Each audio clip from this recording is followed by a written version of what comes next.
Hello, boys and girls. This is Miss Shrader from Mount Vernon Elementary School.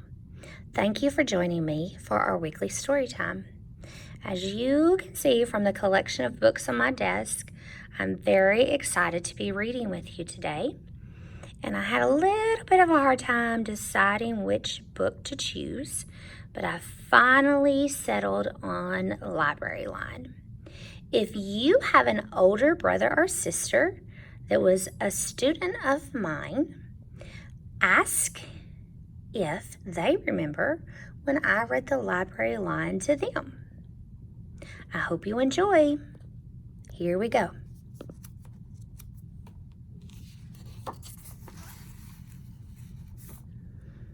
The Library Lion.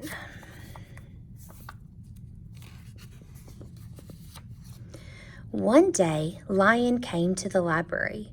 He walked right past the circulation desk and up into the stacks. Mr. McBee ran down the hall to the head librarian's office. "Miss Merriweather," he called. "No running," said Miss Merriweather without looking up. "But there's a lion," said Mr. McBee, "in the library." "Is he breaking any rules?" asked Miss Merriweather. She was very particular about rule breaking. "Well, no," said Mr. McBee, "not really." "Then leave him be." The lion wandered all around the library. He sniffed the card catalog. He rubbed his head against the new book collection. Then he padded over to the story corner and went to sleep. No one was sure what to do. There weren't any rules about lions in the library. Soon it was time for story hour. There weren't any rules about lions at story hour either. The story lady seemed a little nervous, but she read out the first book in the title in a good, clear voice. The lion looked up. The story lady kept reading. The lion stayed for the next story, and the story after that. He waited for another story, but the children began to walk away. "Story hour is over," a little girl told him. "It's time to go." The lion looked at the children. He looked at the story lady. He looked at the closed books. Then he roared very loud.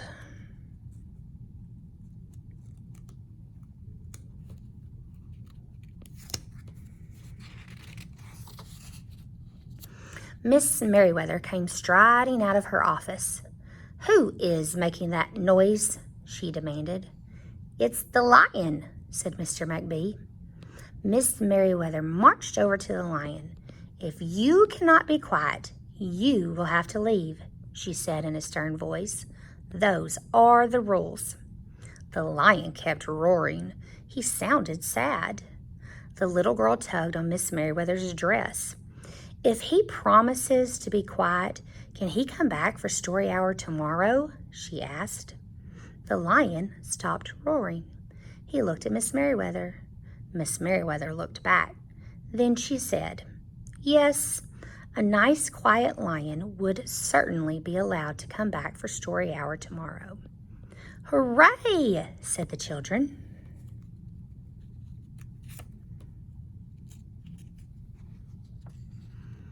The next day, the lion came back. "You are early," said Miss Merriweather. "Story hour is not until 3 o'clock." The lion did not budge.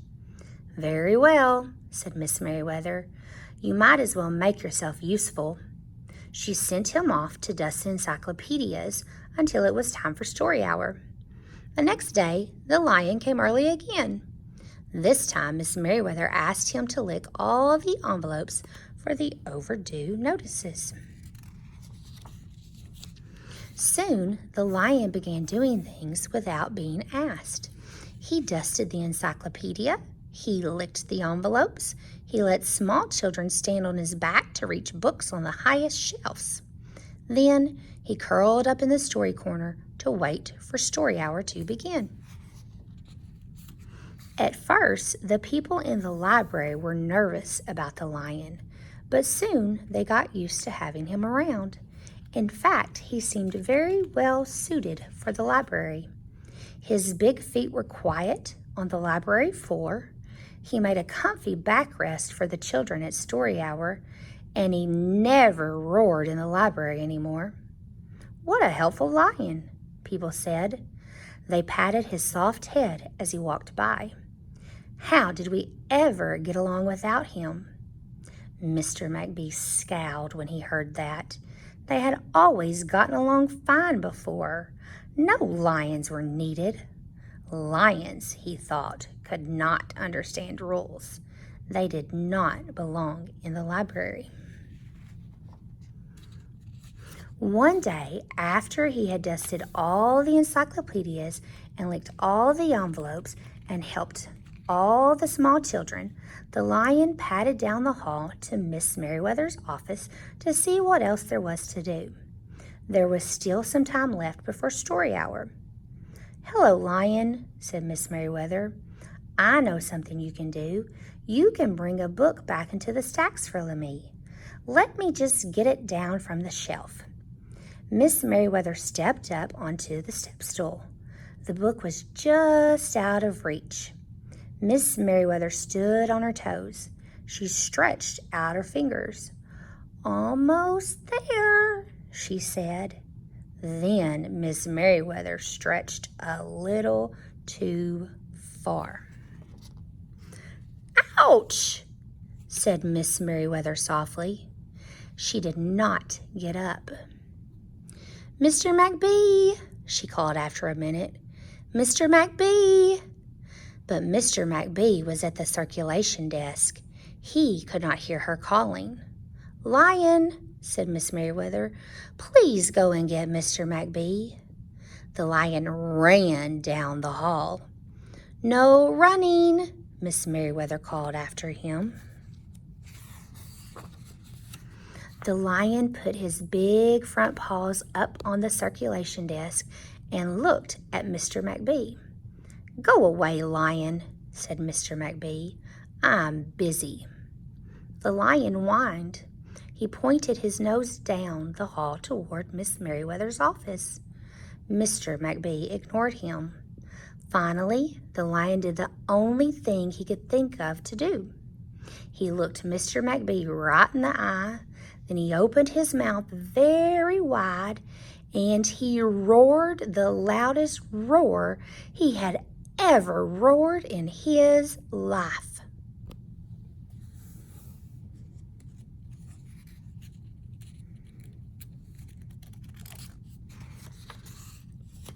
Mr. McBee gasped. "You're not being quiet," he said to the lion. "You're breaking the rules." Mr. McBee walked down the hall as fast as he could. The lion did not follow him. He had broken the rules. He knew what that meant. He hung his head and walked toward the doors. Mr. McBee did not notice. "Miss Merriweather," he called as he walked. "Miss Merriweather, the lion broke the rules. The lion broke the rules."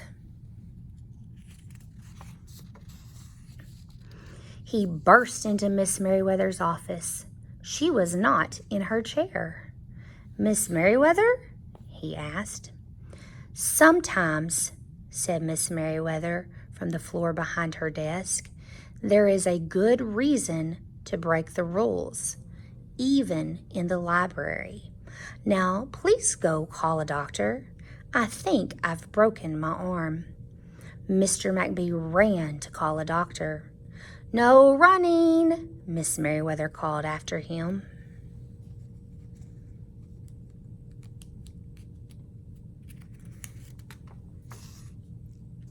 The next day, things were back to normal.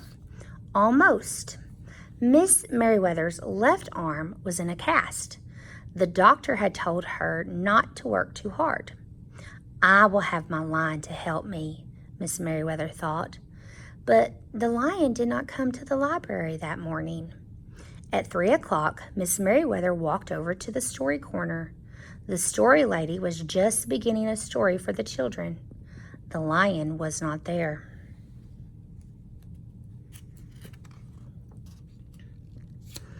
People in the library kept looking up from their books and computer screens, hoping they would see a familiar furry face. But the lion did not come that day. The lion did not come the next day either, or the day after that.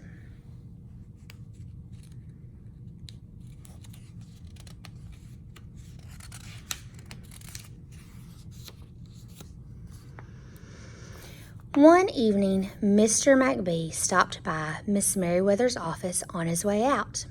"Can I do anything for you before I go, Miss Merriweather?" he asked her. "No, thank you," said Miss Merriweather. She was looking out the window. Her voice was very quiet, even for the library. Mr. McBee frowned as he walked away. He thought there probably was something he could do for Miss Merriweather, after all.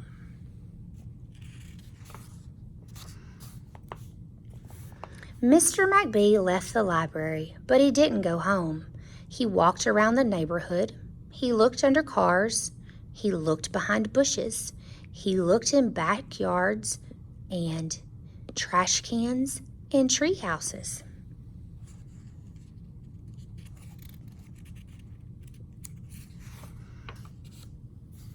Finally, he circled all the way back to the library.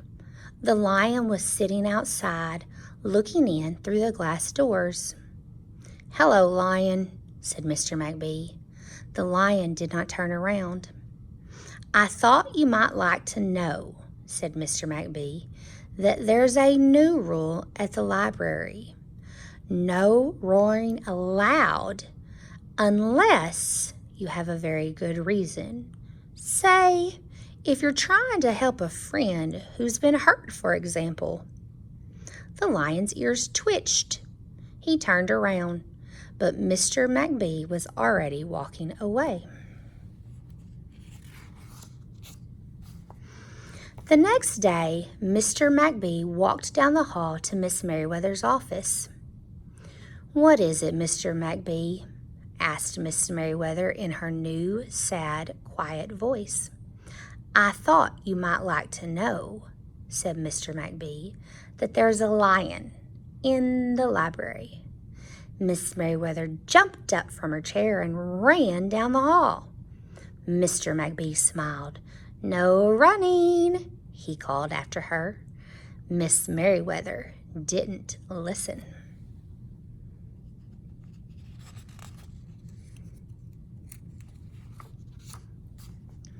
Sometimes there was a good reason to break the rules, even in the library.